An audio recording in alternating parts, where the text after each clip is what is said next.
नमस्कार दोस्तों, सुमित भारद्वाज क्लासेस में आप सभी का फिर से स्वागत है।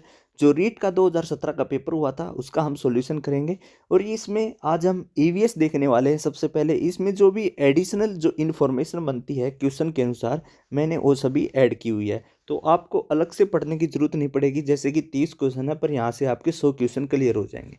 तो चलिए शुरू करते हैं ज़्यादा समय नहीं लेते हुए। सबसे पहले आपका क्वेश्चन आया कि जो राजस्थान का राज्य पक्षी है वह कौन सा है। तो आप सभी को पता होगा रीट के पेपर के अंतर्गत राजस्थान जीके भी आएगी। यहाँ पे आपको 7-8 क्वेश्चन देखने को मिलेंगे। तो इसका राइट आंसर क्या हो जाएगा? नंबर 1 जो है ग्रेट इंडियन बस्टर्ड जो है इसका राइट आंसर हो जाएगा।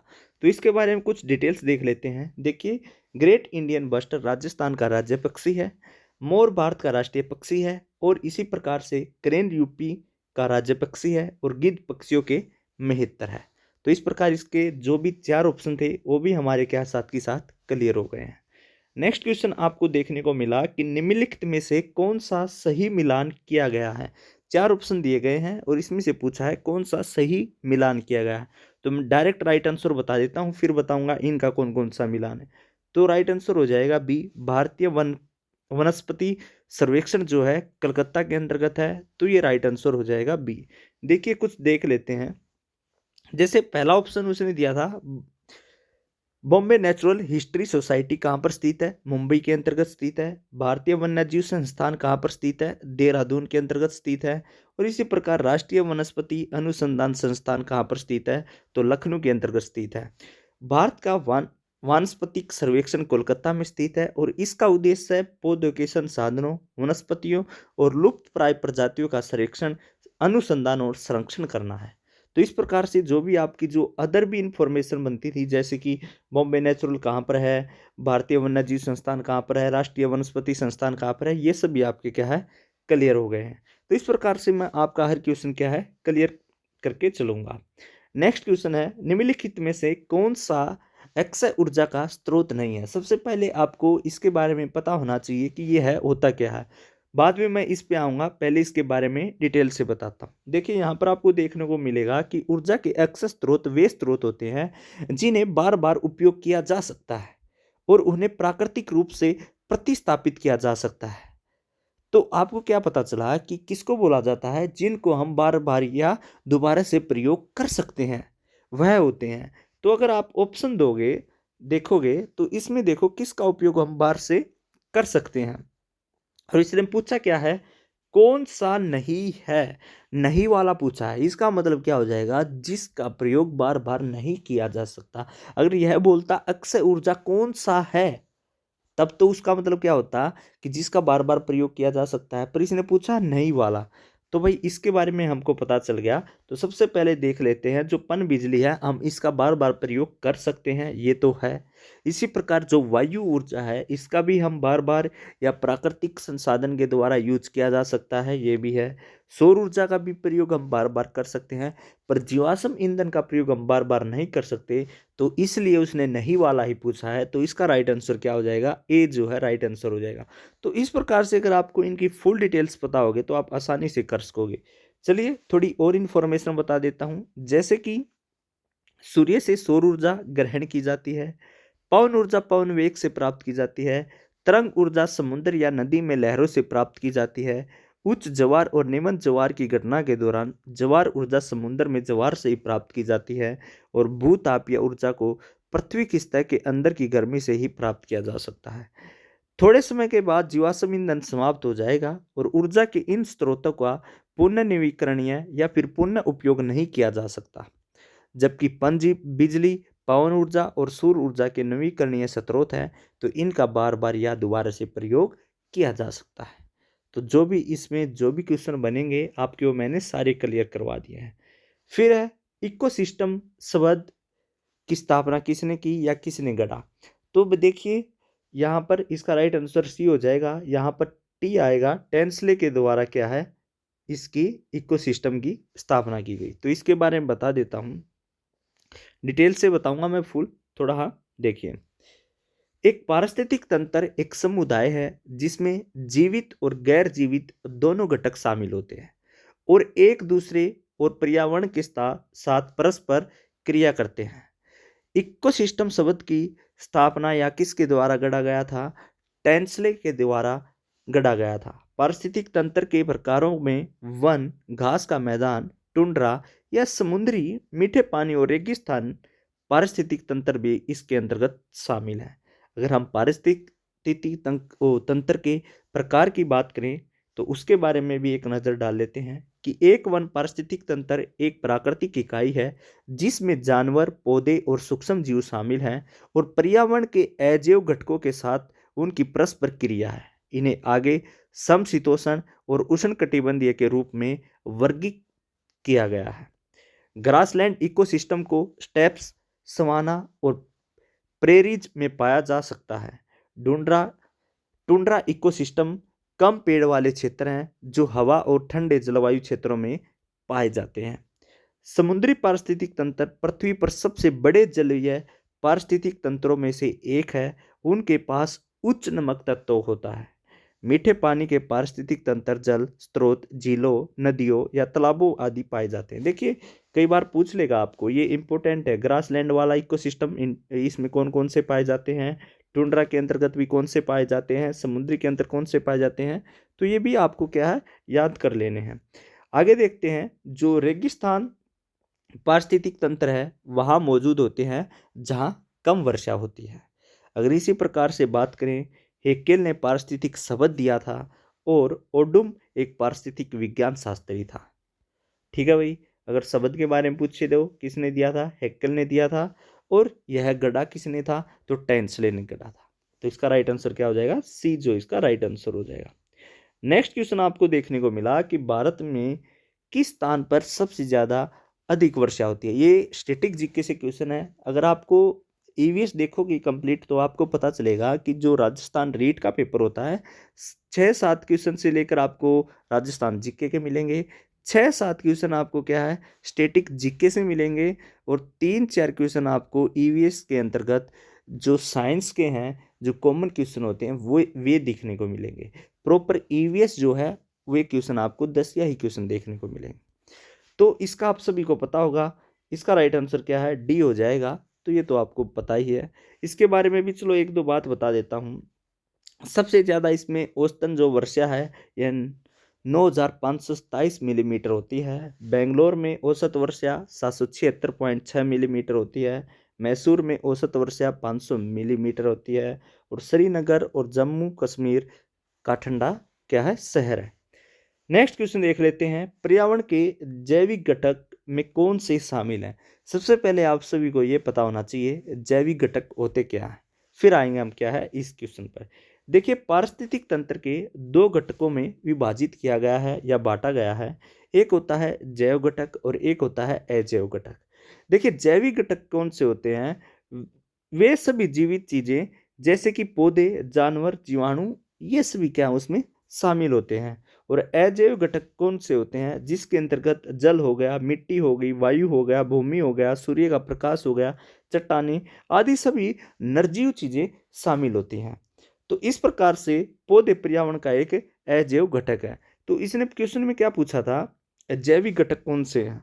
तो जैविक घटक के बारे में आप सभी को पता ही चल गया, जैसे कि जैविक घटक कौन से होते हैं, वे सभी जीवित चीजें जैसे कि पौधे, जानवर, जीवाणु। ठीक है भाई, तो इसमें आपने देखा भूमि क्या है, निर्जीव है, तो ये तो हो नहीं सकता। वायु नहीं हो सकता, पानी नहीं हो सकता। तो इसका राइट आंसर क्या हो जाएगा, सी हो जाएगा, क्योंकि ये तीनों कौन से हैं, ये तीनों अजैव घटक हैं। तो उसने जैव घटक पूछा है तो राइट आंसर सी हो जाएगा। तो इस प्रकार से मैं आपके बिल्कुल डिटेल से करवाता जाऊंगा हर क्वेश्चन को, आपको इससे बहुत बेनिफिट होने वाला है। फिर है मिनी माता रोग निम्नलिखित में से किससे संबंधित है। ये कोई भी पेपर हुआ है, स्टेट हुआ, सीटेट हुआ, यहाँ से क्वेश्चन इस टॉपिक से जरूर आता है। तो इसका राइट आंसर क्या हो जाएगा, एचजी जो प्रदूषण है ये इससे संबंधित है। देखिए मिनी माता नामक की जो बीमारी है पहली बार जापान में 1956 में सामने आई थी, और इसका कारण क्या था, एक रासायनिक कारखाने द्वारा औद्योगिक अपशिष्ट वाले पानी में मिथाइल मरकुरी का क्या है छोड़ा जाना था। यह बीमारी एक स्नायुविक विकार है जो पारे की विषाक्तता का क्या है कारण बनता है। इसमें क्या हो जाता है, हाथों और पैरों का सुन्न होना, बोलने और सुनने की क्षमता कम हो जाती है, मांसपेशियों की कमजोरी और कमजोर जो आई साइट है वो हो जाती है, मतलब कमजोर दृष्टिकोण हो जाता है। SO2 जो है अम्ल वर्षा का कारण बनता है, और कैडमियम जो है फेफड़े की बीमारी पैदा करता है। तो कब की बार आपको कैडमियम के बारे में पूछ सकता है, SO2 के बारे में भी पूछ सकता है, जो कि इस आपको ऑप्शन में दिए गए थे। तो इन सभी के बारे में भी आपको पता होना चाहिए। नेक्स्ट क्वेश्चन दिया उसने, निम्नलिखित में से कौन सा गैर अनुमानित शिक्षण सहायक है। सबसे पहले आपको ये पता होना चाहिए कि अनुमानित शिक्षण कौन सा होता है और गैर अनुमानित शिक्षण कौन सा होता है। तो इसके बारे में डिटेल्स करता हूँ, फिर आता हूँ मैं क्या है क्वेश्चन के ऊपर। देखिए, सबसे पहले शिक्षक सहायक जो उपकरण है जिनके द्वारा शिक्षक एक से अधिक संवेदी चैनल के उपयोग के माध्यम से छात्रों को सटीक अवधारणाओं, निरीक्षणों और प्रशंसा को स्पष्ट करने, स्थापित करने और सहज संबंधित करने में मदद करता है। इसका अर्थ है कि लिखित या बोली जाने वाली शब्दों की समझ को सुविधाजनक बनाने के लिए उपयोग की जाने वाली सभी सामग्री, किसके लिए, लिखित या बोली जाने वाली। जैसे कि ये कई प्रकार हैं, जैसे कि ऑडियो हो गया, ऑडियो के अंतर्गत आपको पता है रेडियो हो गया, टैप रिकॉर्डर हो गया। जैसे कि दृश्य हो गया, दृश्य के अंदर कौन सा हो गया, चार्ट आ गया, मॉडल आ गया, आरेख आ गया। जैसे ऑडियो विजुअल हो गया, एक वीडियो क्लिप हो गई, कंप्यूटर हो गया या टीवी हो गया। देखिए, गैर प्रक्षेपित शिक्षण सहायक वे वस्तुएं हैं जो बिना किसी प्रक्षेपण के उपयोग किए जाते हैं, जो बिना किसी, दोबारा ध्यान देना इस पे, गैर प्रक्षेपित शिक्षण सहायक वे वस्तुएं हैं जो बिना किसी प्रक्षेपण के उपयोग किए जाते हैं। इसकी विशेषताएं किस प्रकार हैं, वे अमूर्त विचारों और अधिक यथार्थवादी तरीके से प्रस्तुत किए जाते हैं। वे निर्देश को मौखिक प्रतिनिधित्व से अधिक धरातल तक ले जाने की अनुमति देते हैं। साथ में उदाहरण भी दिए गए हैं, चार्ट, आरेख, पोस्टर, फ्लैश कार्ड, ये सभी क्या हैं, गैर अनुमानित के क्या हैं, उदाहरण है। तो उसने हमसे पूछा क्या था क्वेश्चन में, गैर अनुमानित ही पूछा था। उसकी डेफिनेशन भी पता चल गया और उदाहरण से भी पता चल गया। इसका राइट आंसर कौन सा हो जाएगा, बी जो इसका राइट आंसर हो जाएगा। तो इस प्रकार से हम क्या इन क्वेश्चनों को देख सकते हैं। नेक्स्ट क्वेश्चन है, निम्नलिखित में से कौन सी गतिविधि पर्यावरण संरक्षण से संबंधित नहीं है। पर्यावरण संरक्षण से पूछा है, कौन सा संबंधित नहीं है। तो इसका राइट आंसर क्या हो जाएगा, एक जो इसका राइट आंसर हो जाएगा। ठीक है भाई, देखिए, वनोन्मूलन, वनों की कटाई का मतलब है जंगलों की सफाई और उस जमीन का इस्तेमाल दूसरे कामों के लिए करना। देखिए, खेती के लिए जमीन को प्राप्त करना, घरों और कारखानों का निर्माण करना, फर्नीचर बनाना या ईंधन के रूप में लकड़ी का प्रयोग करना। देखिए, बड़े पैमाने पर वृक्षारोपण या वन पर्यावरण का संरक्षण है। जल निकायों की सफाई जल संरक्षण से ही क्या है, संबंधित है। तो इसलिए इसका राइट आंसर क्या हो जाएगा, ए ही जो है इसका राइट आंसर हो जाएगा। नेक्स्ट है, पर्यावरण शिक्षण में, शिक्षा में कौन सी शिक्षण पद्धति समूह चर्चा से संबंधित है, समूह चर्चा से। तो अगर हम इसका देखें तो इसका राइट आंसर क्या हो जाएगा, वार्तालाप गतिविधि जो है इसका राइट आंसर हो जाएगा, क्योंकि समूह चर्चा से पूछा है। तो एक बार शिक्षण पद्धति पर क्या है नजर डाल लेते हैं। देखिए, शिक्षण विधि, विभिन्न विधियों का उपयोग शिक्षकों द्वारा छात्रों की आवश्यकताओं के अनुसार किया जाता है। एक को चुनने के लिए शिक्षक अपनी क्षमताओं के आधार पर छात्रों को वर्गीकृत कर सकता है, या वह विषय की अनुकूलता के आधार पर इसे चुन सकता है। निम्नलिखित कुछ शिक्षण विधियों की व्याख्या की गई है, जैसे कि वार्तालाप गतिविधि। वार्तालाप गतिविधि में छात्र को एक व्यक्ति या चरित्र का अभिनय करना होता है। यह एक ऐसी गतिविधि है जिसे अक्सर विभिन्न प्रकार के अधिगम को बढ़ावा देने के लिए कक्षाओं में लिया जाता है। इसकी विशेषताएं निम्नलिखित हैं, जैसे कि नेतृत्व हो गया, साक्षात्कार हो गया और सामाजिक संपर्क। समूह चर्चा में कौशल विकसित करना है। तो उसने पूछा क्या है, समूह चर्चा ही पूछा था। तो राइट आंसर जो है आपका क्वेश्चन का मिल गया, और इसकी जो डेफिनेशन थी वो भी मिल गई। और भी एडिशनल जो इन्फॉर्मेशन है वो भी देख लेते हैं। छात्र को खुद को दूसरे की जगह पर रखने और दूसरे की भावनाओं के प्रति अधिक संवेदनशील बनाने का अवसर प्रदान करता है। समूह समस्या में कौशल विकसित करना, हल करना, यह महत्वपूर्ण मुद्दे की पहचान करने और तटस्थ समझौते में आने में छात्र की मदद करता है। स्थितियों का निरीक्षण और विश्लेषण करने की क्षमता विकसित करता है। छात्र को गलती करने के डर के बिना वास्तविक जीवन की स्थिति में चयनित व्यवहार का अभ्यास करने का क्या है, अवसर देता है। इसी प्रकार से जो और ऑप्शन दिए गए थे उन विधि के बारे में भी पढ़ लेते हैं। जैसे व्याख्यान विधि हो गई। व्याख्यान विधि क्या होती है कि शिक्षण का एक तरीका जो शिक्षक केंद्रित होती है, बड़ी संख्या में छात्रों के लिए क्या है यह उपयोग की जाती है। वर्णन विधि कौन सी होती है? जानकारी के बारे में छात्रों को निर्देशित करना या निर्देश देना, वह वर्णन विधि में आता है। संगोष्ठी विधि कौन सी होती है? यह बैठक का एक रूप है जहां हम किसी विशेष विषय पर क्या है चर्चा करते हैं। तो इस प्रकार से जो भी आपको पूछे, अब की बार इनमें से कोई और पूछे, वह भी आप आसानी से बता सकते हैं। तो नेक्स्ट क्वेश्चन देखेंगे, ये इन्फॉर्मेशन आपकी काफ़ी काम आने वाली है। नेक्स्ट क्वेश्चन है, सतत और व्यापक मूल्यांकन का उद्देश्य क्या है? तो मैं चाहूँगा इस क्वेश्चन पर आने से पहले आपको सबसे पहले इस क्वेश्चन के बारे में भी क्या है बताया जाए। देखिए, पहले इसकी इन्फॉर्मेशन देखो आप। मूल्यांकन जानकारी एकत्रित करने और फिर निर्णय लेने की प्रक्रिया है। यह छात्रों की प्रगति और उपलब्धियों के आंकड़े और साक्ष्य एकत्रित करने के अलावा और कुछ नहीं है। न केवल यह औपचारिक परीक्षा है, बल्कि इसमें छात्रों के सीखने का विश्लेषण वर्णन करना भी शामिल है। स्कूल में उनकी उपस्थिति के दौरान बच्चे के हर पहलू का मूल्यांकन करना है। स्कूल में उनकी उपस्थिति के दौरान बच्चे के हर पहलू का क्या है मूल्यांकन करना है। तो स्कूल में उनकी उपस्थिति के दौरान बच्चे के कौशल का मूल्यांकन करना है। स्कूल में उनकी उपस्थिति के दौरान बच्चे के ज्ञान की समझ का मूल्यांकन करना है। स्कूल की उपस्थिति के दौरान बच्चे की रुचि का मूल्यांकन करना है। स्कूल में उनकी उपस्थिति के दौरान बच्चे के हर पहलू का मूल्यांकन करना। तो इसका राइट आंसर क्या हो जाएगा? जो आपका राइट आंसर है ऑप्शन ए जो है आपका राइट हो जाएगा, क्योंकि डेफिनेशन भी हमने पढ़ ली और क्या है कुछ एग्जाम्पल भी हम क्या है इसके देख लेते हैं। देखिए, जैसे तत्व और व्यापक शिक्षा किस पर जोर देती है? विचार प्रक्रिया को बढ़ाना। दूसरा है स्कूल में उनकी उपस्थिति के दौरान बच्चे के हर पहलू का मूल्यांकन करना। तीसरा है छात्र के संज्ञानात्मक, मनोप्रेरणा और भाव विषयक क्षेत्र को विकसित करना। एक बच्चे की वृद्धि के शैक्षिक और सह शैक्षिक दोनों पहलुओं का आकलन करना। नैदानिक और उपचारात्मक शिक्षण द्वारा मूल्यांकन को एक अभिन्न अंग बनाना। स्कूल में उनकी उपस्थिति के दौरान बच्चे के हित का मूल्यांकन करना। सुधार करने के लिए सीखने के तरीकों का अवलोकन और रिकॉर्डिंग करना। ये सभी क्या है इसके अंतर्गत आते हैं। राइट आंसर भी क्या आपको पता चल गया।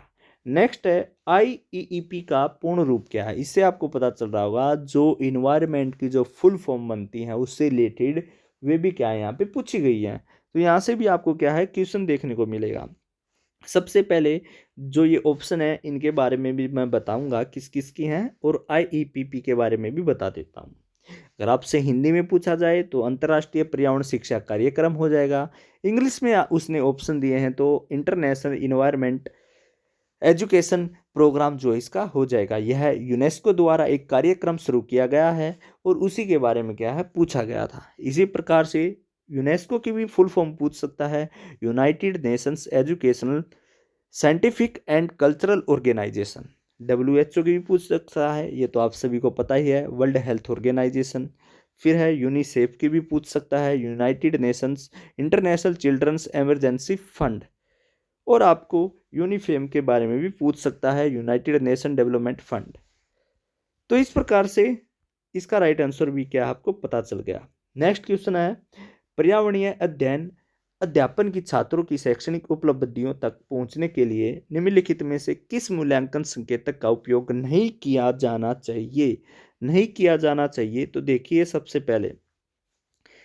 पहले उपचारात्मक शिक्षण एक शिक्षण पद्धति है जिसका उपयोग पिछले पाठों के कमजोर भाग को पढ़ाने या उन विशिष्ट छात्रों को पढ़ाने के लिए किया जाता है जिन्हें उन भागों में समस्याएं थी। किसी परेशानी के निदान के बाद उपचारात्मक शिक्षण का क्या है उपयोग किया जाता है। तो इसमें जो और हैं वो भी देख लेते हैं। परियोजना पद्धति क्या होता है? स्वयं द्वारा समाधान खोजने और जानने के लिए हल करना, ये परियोजना के अंतर्गत आता है। भूमिका निभाने की विधि कौन सी होती है? भूमिकाएं सौंपी जाती हैं और वे अनुभव के साथ अपनी भूमिका से ही क्या है सीखते हैं। फिर है विचार मंथन। क्या हो जाएगा? यह विधि एक विशिष्ट समस्या का समाधान उत्पन्न करने के लिए एक अलग दृष्टिकोण के साथ नए विचारों के बनाने का आधार है। खोज विधि क्या होती है? उनके आसपास के वातावरण से एक दूसरे की समस्या का क्या है? हल खोजना। ये खोज विधि के अंतर्गत आ जाएगा। तो इसका भी आपको राइट आंसर मिल गया होगा। इसका राइट आंसर क्या हो जाएगा? उपचारात्मक क्या शिक्षण हो जाएगा। नेक्स्ट क्वेश्चन देखते हैं, निम्नलिखित में से कौन से अच्छे शिक्षण की विशेषता नहीं है? सबसे पहले आपको पता होना चाहिए कि अच्छे शिक्षण होते क्या हैं। देखिए, इसकी डिटेल मैंने साइड में भी लिख दिया कि शिक्षण एक अधिक परिपक्व व्यक्तित्व और एक कम परिपक्व व्यक्ति के बीच एक संपर्क होता है, जिससे बाद की शिक्षा को आगे बढ़ाने के लिए बनाया गया है। अच्छे शिक्षण की विशेषताएं कौन सी होती हैं? यह वांछनीय जानकारी प्रदान करता है, यह सीखने के लिए आत्म प्रेरणा बनाता है, छात्र अच्छे शिक्षण में सक्रिय रहते हैं, यह चयनित जानकारी पर केंद्रित है, यह लोकतांत्रिक आदर्शों पर आधारित है, इसे छात्रों में मूल्य पैदा करना चाहिए, यह सहानुभूति और दया से भरा है, यह गतिविधि पर आधारित है, यह प्रकृति में दिशात्मक है, यह शिक्षक और छात्रों के सहयोग पर आधारित है, और यह एक निश्चित उद्देश्य के साथ योजनाबद्ध है। तो इसलिए इसका राइट आंसर राइट आपको पता ही चल गया होगा क्या आना चाहिए। तो इस प्रकार से और भी जो हैं ये अच्छे शिक्षण के होते हैं, तो मैंने आपको यहाँ पे दिया है, आप इसके स्क्रीनशॉट भी ले सकते हैं। नेक्स्ट क्वेश्चन देखिए, निम्नलिखित में से 15वां क्वेश्चन क्या दिया? निम्नलिखित में से कौन सा विकल्प पर्यावरण अध्ययन की सामग्री में शामिल नहीं है? तो देखिए, सबसे पहले इसने ऑप्शन कौन कौन से दिए हैं? वन संरक्षण हो गया, राजनीतिक संरक्षण हो गया, जल संरक्षण हो गया, मृदा संरक्षण हो गया। वैसे आपको ऑप्शन से ही पता चल रहा है कि इसका राइट आंसर राजनीतिक संरक्षण हो जाएगा, क्योंकि ये पर्यावरण से संबंधित नहीं है।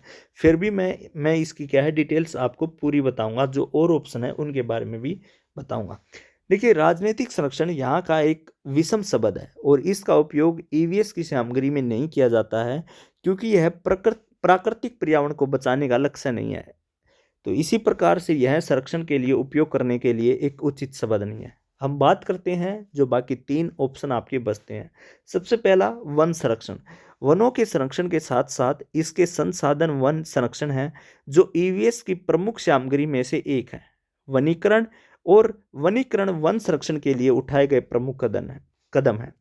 दूसरा आता है जल संरक्षण। जल और जल संसाधनों का संरक्षण जल संरक्षण कहलाता है। यह भी ईवीएस की सामग्री में शामिल है, जैसे वर्षा जल और संचयन, ये जल संरक्षण के अंतर्गत आते हैं। फिर आता है मृदा संरक्षण। मिट्टी का संरक्षण इसके संसाधनों के साथ साथ मृदा संरक्षण है। विभिन्न आधुनिक कृषि तकनीक जैसे फसल का रोटेशन, मिश्रित फसल या छत की खेती आदि मिट्टी को संरक्षित करने के लिए उदाहरण की गतिविधियां हैं, इसलिए यह ईवीएस की प्रमुख सामग्री में से एक आता है। तो राइट आंसर आपको पता चल गया। नेक्स्ट है, निम्नलिखित में से कौन सा नियम प्रयास और त्रुटि से संबंधित नहीं है?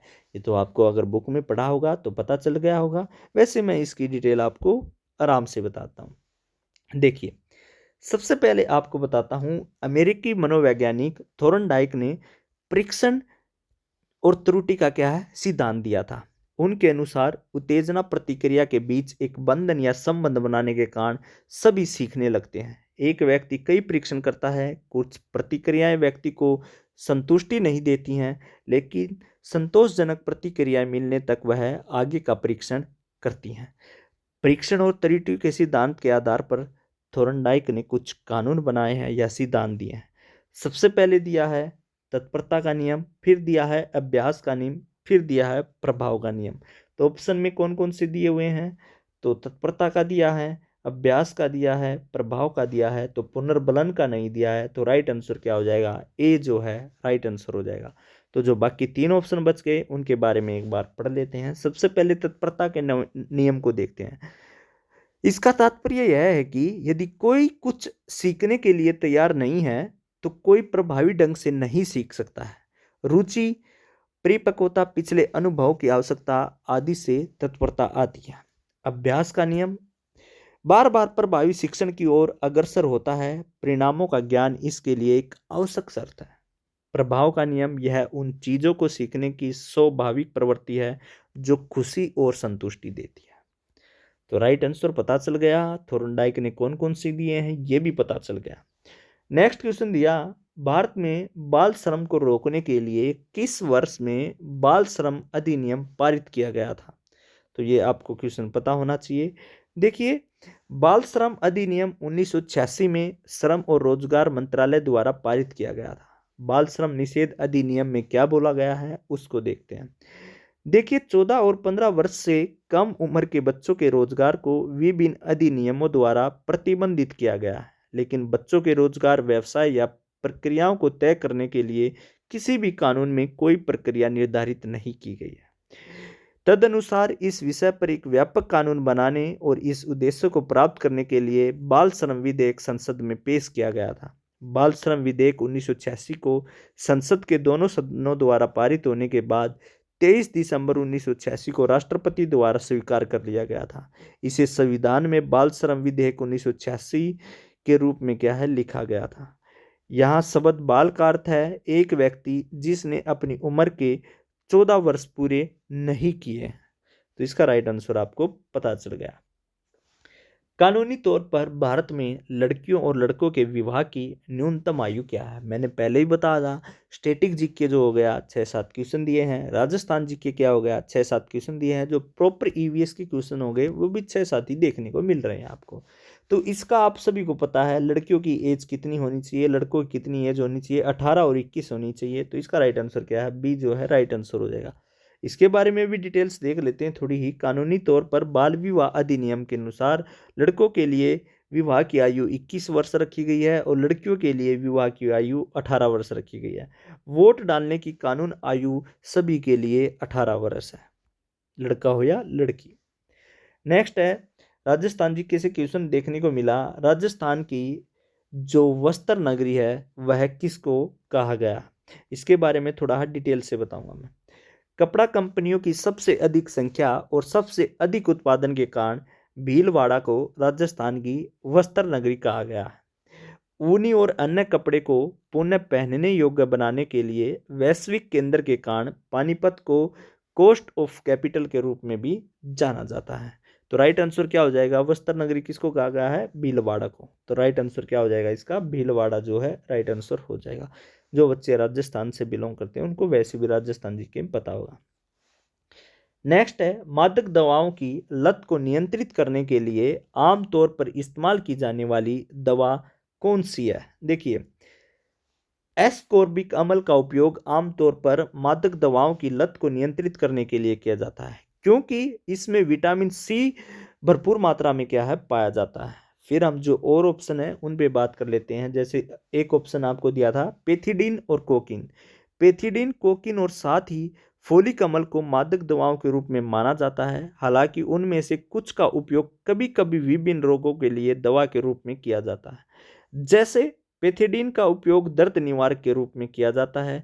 कोकीन एक ऐसी दवा है जिसे सूंघा जाता है, धुएं के रूप में पिया जाता है, या घुला दिया जाता है या घुल जाता है, और एक नस में इंजेक्शन का प्रयोग किया जाता है। तो इस प्रकार से आपको पता चल गया हो। नेक्स्ट है, 2017 में ये पेपर हुआ था, उसमें करंट अफेयर के अंतर्गत क्वेश्चन था, वो लिया गया कि निम्नलिखित में से किसे 100% खुले में शौच मुक्त राज्य के रूप में घोषित किया गया। तो करंट का भी क्वेश्चन दे सकता है जो कि इन्वायरमेंट से संबंधित हो। तो केरल का जो है इसका राइट आंसर हो जाएगा। तो केरल को उस समय क्या है शौच मुक्त किया गया था 100%। देखिए, केरल पहला राज्य है जिसे 100% खुले में शौच से मुक्त किया गया था या घोषित किया गया था। फिर उसके बाद सिक्किम, हिमाचल प्रदेश और केरल पहले 3 राज्य थे जिन्हें खुले में शौच मुक्त किया गया। बाद में उत्तराखंड और हरियाणा को भी खुले में शौच मुक्त कर दिया गया। 8 राज्य और 2 केंद्र शासित प्रदेश हैं अब टोटल पूछे तो आपसे, यानी सिक्किम, हिमाचल प्रदेश, केरल, हरियाणा, उत्तराखंड, छत्तीसगढ़, अरुणाचल, गुजरात, दमन और द्वीप और चंडीगढ़ को भी खुले में शौच से क्या है मुक्त किया गया है। नेक्स्ट क्वेश्चन है, राजस्थान से राज्यसभा में संसद के सदस्यों की कुल संख्या कितनी है? देखिए, राजस्थान के राज्यसभा में संसद की कुल संख्या जो है 10 है। और ऑप्शन के बारे में बात करें तो मध्य प्रदेश की 11 है, उत्तर प्रदेश की 31 है, पंजाब की 7 है और आंध्र प्रदेश की 11 है। तो अब की बार हालांकि आपको राजस्थान जी के रीट का पेपर है तो राजस्थान के बारे में ही पूछेगा, बाकी मैंने और भी बता दिया आपसे। नेक्स्ट है नायलॉन की खोज किसने की थी? तो इसका राइट आंसर जो है बी, जो इसका राइट आंसर हो जाएगा वालेस कैरियार्स ने नायलॉन की खोज की थी। तो चलिए इसके बारे में पढ़ लेते हैं। जो और ऑप्शन दिए हैं मेल्विन कैल्विन, इनके बारे में सभी के बारे में पढ़ते हैं। देखिए नायलॉन के बारे में पता चल गया। मेल्विन कैल्विन की खोज साइकिल साइकिल की थी इन्होंने। रॉबिन हिल ने प्रकाश संश्लेषण की प्रक्रिया को प्रदर्शित किया था और पीटर मिशेल ने एटीपी की प्रक्रिया की थी। तो इस प्रकार से आपके चार ऑप्शन क्लियर हो गए। नेक्स्ट है निम्नलिखित में से कौन राजस्थान से संबंधित नहीं है? तो खिजड़ली आपने ईवीएस में पढ़ रखा है, जो पेड़ थे उनके बारे में आपने फुल डिटेल से पढ़ी होगी। पुष्कर मेला भी लगता है। तो इसका राइट आंसर जो है डी हो जाएगा। माघ मेला जो है राजस्थान में नहीं लगता है, तो डी जो इसका राइट आंसर हो जाएगा। देखिए प्रयागराज में माघ मेले का आयोजन होता है। तो इस प्रकार से इसका राइट आंसर क्या हो जाएगा? डी जो इसका राइट आंसर हो जाएगा। तो पुष्कर मेला पूछा जाए, पुष्कर मेला राजस्थान के पुष्कर जिले में आयोजित किया जाता है। खिजड़ली मेला राजस्थान के जोधपुर जिले में क्या है, आयोजित किया जाता है। फिर स्टैटिक जीके से क्वेश्चन देखने को मिला, भारत में पहली यात्रा ट्रेन कब शुरू की गई? सभी को पता है 1853 में। तो राइट आंसर क्या सी? कुछ डिटेल्स देख लेते हैं। पहली यात्रा ट्रेन 16 अप्रैल 1953 को। तो यहाँ पे मिस प्रिंट है, 1853 आएगा यहाँ भी वही। तो पहली यात्रा ट्रेन 16 अप्रैल 1853 को मुंबई से लेकर ठाणे के लिए शुरू हुई, यहाँ पर 1853।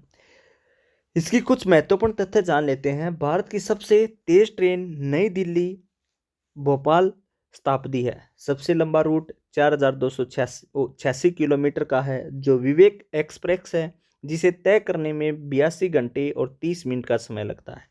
सबसे लंबा रेलवे प्लेटफॉर्म गोरखपुर है, 1366 मीटर है। भारत में पहली इलेक्ट्रिक ट्रेन 3 फरवरी 1925 को शुरू की गई थी और भारत में पहली बुलेट ट्रेन 2022 में मुंबई से अहमदाबाद के बीच शुरू की जाएगी। तो इस प्रकार से जो भी और जो बेसिक डिटेल्स बनती थी, अब की बार जो पूछ सकता है वो भी इसके अंतर्गत बता दी गई है। नेक्स्ट है, यहाँ से भी आपके कई बार क्वेश्चन पूछता है पीसी कल्चर क्या होता है। तो इन सभी के एपीकल्चर क्या होता है, पीसी कल्चर क्या होता है, या रेशम क्या होता है, तो ये सभी आपको क्या है पता होना चाहिए। तो इसके बारे में मैं बता देता हूँ। जो पीसी कल्चर है यह मछलियों के पालन के लिए होता है। एपीकल्चर मधुमक्खी के लिए होता है। पोल्ट्री कल्चर तो नाम से ही मुर्गी पालन के लिए होता है। सेरीकल्चर रेशम के कीट के पालन के लिए होता है। तो ये जो भी 10-15 बनते हैं, मैंने तो इसमें 4 ही बताए हैं जो ऑप्शन में दिए थे, तो आप सभी ने वो 10-15 के पूरे कर लेने हैं। नेक्स्ट क्वेश्चन देखते हैं कि जो जामर कोतरा खदान है यह किसके लिए प्रसिद्ध है? तो जो जामर कोतरा खदान है यह रोक फास्फोस्ट के लिए क्या है, प्रसिद्ध है। तो इसका राइट आंसर क्या हो जाएगा? बी। तो देखिए जामर कोतरा खदान रोक फॉस्फेट के खनन के लिए प्रसिद्ध है। यह राजस्थान के उदयपुर जिले में स्थित है। जैसे कि उसने मैग्नीज दिया ऑप्शन के अंतर्गत, तो मैग्नीज कौन कौन से शहर में है? जोधा हो गया, उड़ीसा हो गया, बालाघाट हो गया, यहाँ पर ये है। कोयला दिया झारखंड, तेलंगाना और पश्चिम बंगाल में है। पेट्रोल और खनिज दिया असम के अंतर्गत है। हीरा जो है पन्ना मध्य प्रदेश में है, और सोना हट्टी या रायचूर कर्नाटक में है। तो इस प्रकार से ये भी आप याद रख सकते हो। नेक्स्ट है निम्नलिखित में से कौन सा एक संक्रामक रोग है? सबसे पहले आपको ये पता होना चाहिए संक्रामक रोग क्या होता है और असंक्रामक रोग क्या होता है। पहले मैं इनके बारे में बताता हूँ, फिर जो इसके ऑप्शन पर आता हूँ। देखिए संक्रामक रोग जो है उन बीमारियों को कहते हैं जो सीधे एक व्यक्ति से दूसरे व्यक्ति में पहुंचते हैं। और डिप्थीरिया एक संक्रामक बीमारी है जो सीधे संपर्क और हवा से फैलती है। तो आपका राइट आंसर तो मिल गया, पर इसके बारे में और बात कर लेते हैं। जैसे दिल का दौरा, आमतौर पर रक्त हृदय में जाना बंद हो जाता है जब हृदय की मांसपेशियों की आपूर्ति करने वाली धमनी रक्त के थक्के द्वारा अवरुक्त या रुक जाती हैं। दिल का दौरा मुख्य रूप से सीने में दर्द से क्या है होता है। हाइपरटेंशन के बारे में बात करें तो उच्च रक्तचाप को उच्च रक्तचाप कहा जाता है। और मधुमेह के बारे में बात करें, मधुमेह के 2 प्रकार होते हैं। आमतौर पर जब रक्त में शर्करा की मात्रा बहुत अधिक हो जाती है तब मधुमेह होता है। तो यहाँ पे आपको संक्रामक रोग के बारे में सबसे पहले अगर आपको की डेफिनेशन पता थी तो आप राइट आंसर लगा सकते थे। और डेफिनेशन क्या थी? जो सीधे एक व्यक्ति से दूसरे व्यक्ति में पहुंच जाए वही संक्रामक रोग कहलाता है। फिर तो आप आसानी से आंसर लगा दोगे। नेक्स्ट क्वेश्चन देखने को मिला, निम्नलिखित में से कौन सा परीक्षण सीधे एचआईवी से संबंधित है? ये क्वेश्चन आप सभी को पता होगा कि भाई एचआईवी के लिए एलिसा टेस्ट किया जाता है, तो वह राइट आंसर हो जाएगा। तो पर एक बार डिटेल से थोड़ा हाथ देख लेते हैं। देखिए एलिसा परीक्षण जो है एड्स से संबंधित है। और जो विडाल है जो कि ऑप्शन में दिया गया था, यहाँ पे आप देखना, विडाल हो गया, एमपी हो गया, इनके बारे में भी क्या मैं बता देता हूँ। जो विडाल टेस्ट है यह टाइफाइड से संबंधित है। एमपी टेस्ट मलेरिया परजीवी परीक्षण से संबंधित है। और ईएसआर परीक्षण लाल रक्त कोशिकाओं से संबंधित है। लास्ट क्वेश्चन पूछा गया, भारत में किस वर्ष पल्स पोलियो प्रतिरक्षण कार्यक्रम शुरू किया गया था? देखो यहाँ पे आपका लास्ट क्वेश्चन है जो कि 2017 में पूछा गया। यहाँ से आपको पता चल गया जो स्टैटिक जीके के 6-7 क्वेश्चन है वो भी पूछे गए हैं। राजस्थान जीके के भी 6-7 क्वेश्चन पूछे गए हैं और कुछ बेसिक क्वेश्चन साइंस के पूछे गए हैं, वो स्टैटिक जीके में ही आ जाएंगे। तो आपको ये पढ़ने की जरूरत है, ओनली आप ईवीएस पर फोकस ना करें। तो इसका राइट आंसर क्या हो जाएगा? 1995 जो है इसका राइट आंसर हो जाएगा, पल्स पोलियो शुरू किया गया था। देखिए 1995 में भारत में पोलियो प्रतिरक्षण कार्यक्रम शुरू किया गया। WHO ने 1985 में यह कार्यक्रम शुरू किया गया था। 1962 में राष्ट्रीय कैंसर रजिस्ट्री कार्यक्रम शुरू किया गया। और राष्ट्रीय कुष्ठ उन्मूलन कार्यक्रम 1955 में शुरू हुआ, जिसे 1983 में लॉन्च किया गया। और यूनिवर्सल टीकाकरण कार्यक्रम 1985 में शुरू किया गया। इस प्रकार से मैंने अपनी तरफ से हर क्वेश्चन में जितनी डिटेल्स थी उतनी देने की कोशिश की है। बाकी अगर आप चाहते हैं कि जो इससे राजस्थान के जो और पहले पेपर हुए हैं उनको भी हम ऐसे ही डिटेल से करवाएं, मैथ के भी हर पार्ट भी, तो आप नीचे कमेंट्स कर सकते हैं। तो थैंक यू स्टूडेंट, मिलते हैं नेक्स्ट वीडियो में। धन्यवाद। नमस्कार दोस्तों, सुमित भारद्वाज क्लासेज में आप सभी का फिर से स्वागत है। आज हम करने वाले हैं भाई जो रीट का पेपर है आपका 2016 का, उसका सॉल्यूशन करेंगे। इससे पहले हम जो आपका 2011 का पेपर हुआ था उसका सॉल्यूशन कर चुके हैं, और जो 2018 का पेपर हुआ था उसका सॉल्यूशन कर चुके हैं। जिस बच्चे ने नहीं देखा है, अगर देखना चाहता है तो नीचे डिस्क्रिप्शन के अंतर्गत लिंक मिल जाएगा, या प्ले लिस्ट में भी जाकर देख सकता है। तो चलिए शुरू करते हैं। 2016 का पेपर जो आपका हुआ था पीआरटी का, तो उसमें सबसे पहले हम पर्यावरण अध्ययन को क्या है सोल्व करते हैं। सबसे पहला आपका क्वेश्चन साइंस से आया, अवतल दर्पण के अत्यंत निकट जब बिंब को रखते हैं तो प्रतिबिंब कैसा होता है? तो देखिए जब अवतल दर्पण के नजदीक रखेंगे तो कैसा हो जाएगा हमारा? देखिए आभासी हो जाएगा और सीधा हो जाएगा और बड़ा हो जाएगा। तो इस प्रकार से इसका राइट आंसर क्या हो जाएगा? बी जो है राइट आंसर हो जाएगा, आभासी, सीधा और बड़ा। देखिए एडिशनल इंफॉर्मेशन भी इसमें आपको साथ में मिलेगी। अवतल दर्पण के अत्यंत निकट जब बिंब को रखते हैं तो प्रतिबिंब आभासी, सीधा और बड़ा बनेगा, क्योंकि वस्तु फोकस एवं ध्रुव के बीच होगी, जिससे बिंब दर्पण के पीछे बनेगा और यह वस्तु से बड़ा होगा। तो इस प्रकार से आपको इसका राइट आंसर पता चल गया। नेक्स्ट है, निम्नलिखित में से कौन सा भारत के 3 जैव विविधता हॉटस्पॉट में से एक है? तो आप सभी को पता है 3 हॉटस्पॉट हैं, तो उनमें से इन्हें पूछा है कौन सा है, तो हिमालय जो है इसका राइट आंसर हो जाएगा। देखिए भारत विश्व के प्रमुख जैव विविधता वाले क्षेत्रों में से एक है। भारत में 3 जैव विविधता हॉटस्पॉट हैं, पश्चिमी घाट, हिमालय तथा इंडो बर्मा क्षेत्र क्या है, ये 3 अपने हॉटस्पॉट हैं।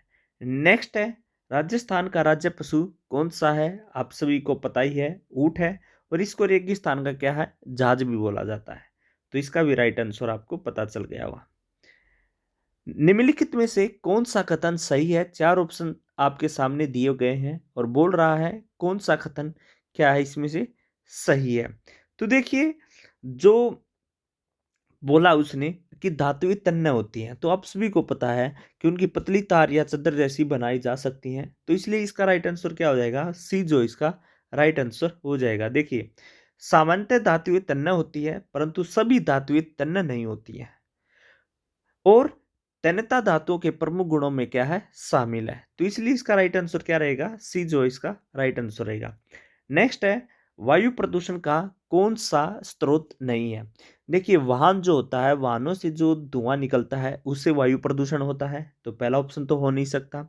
उद्योग से जो धुआं निकलता है उससे भी वायु प्रदूषण होता है। धूलकण से भी क्या है, वायु प्रदूषण होता है। जो ठोस अपशिष्ट होता है इससे वायु प्रदूषण नहीं होता है, क्योंकि ठोस अपशिष्ट जो होता है, ये जो होता है इससे जल प्रदूषण हो जाएगा या मृदा प्रदूषण हो जाएगा।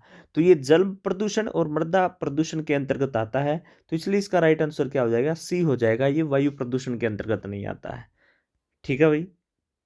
नेक्स्ट है, निम्नलिखित में से कौन सा रामसर घोषणा की सूची में शामिल नहीं है? शामिल नहीं पूछा है तो इसने, तो वुलर झील शामिल है, रुद्र सागर झील भी शामिल है, केवलादेव राष्ट्रीय उद्यान भी शामिल है, तो राजसमंद झील जो है ये शामिल नहीं है। इसके बारे में कुछ बता देता हूं। देखिए, रामसर घोषणा की सूची में भारत के 26 तल शामिल है। टोटल कितने हैं, 26 तल शामिल है। तो बाकी आपको मैंने बता ही दिया कौन कौन सा शामिल है या नहीं है। इसका राइट आंसर क्या हो जाएगा, डी जो है राइट आंसर हो जाएगा। नेक्स्ट उसने दिया, राजस्थान में कौन सा नवीकरणीय संसाधन नहीं है? सबसे पहले आपको पता होना चाहिए नवीकरणीय संसाधन कौन सा नहीं है। देखिए, जो प्राकृतिक गैस है ये नवीकरणीय संसाधन नहीं है, तो इसलिए यह राजस्थान के अंतर्गत भी नहीं है। तो इसलिए इसका राइट आंसर क्या हो जाएगा, बी जो इसका राइट आंसर हो जाएगा। देखिए, प्राकृतिक गैस नवीकरणीय संसाधन के अंतर्गत नहीं आता है, और राजस्थान में भी यह नवीकरणीय संसाधन नहीं है। जबकि जल विद्युत हो गया, पवन ऊर्जा हो गया, सौर ऊर्जा हो गया, नवीकरणीय संसाधन है। नेक्स्ट है, विज्ञान प्राकृतिक विषय का व्यवस्थित ज्ञान एवं धारणाओं के मध्य संबंधों का तार्किक अध्ययन है, जिनमें ये विषय व्यक्त होते हैं। तो आपके सामने 4 ऑप्शन दिए गए हैं, तो उसमें से बताना है। तो इसका राइट आंसर रहेगा WC डैम्पियर के द्वारा इसका तार्किक अध्ययन है। तो राइट आंसर क्या हो जाएगा, ए हो जाएगा। इसमें कुछ ज्यादा बताने वाली बात नहीं है।